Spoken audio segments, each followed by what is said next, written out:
Our scripture today is taken from the Revised Common Lectionary and is the parable of the sower. And it is found in the Gospel of Matthew, chapter 13, verses 1 through 9 and 18 through 23. That same day, Jesus went out of the house and sat beside the sea. Such great crowds gathered around him that he got into a boat and sat there, while the whole crowd stood on the beach.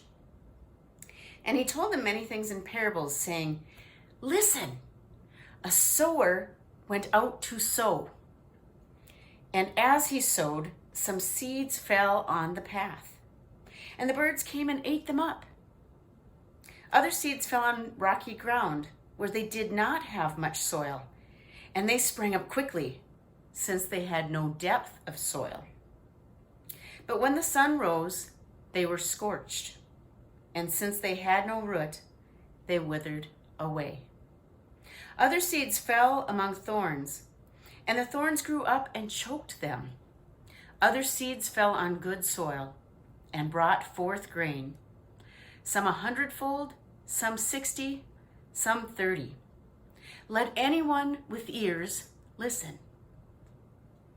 And the second part of this reading is something that Jesus doesn't do very often. Jesus explains the parable.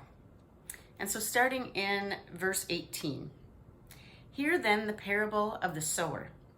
When anyone hears the word of the kingdom and does not understand it, the evil one comes and snatches away what is sown in the heart. This is what was sown on the path. As for what was sown on rocky ground, this is the one who hears the word, immediately receives it with joy. Yet such a person has no root, but endures only for a while.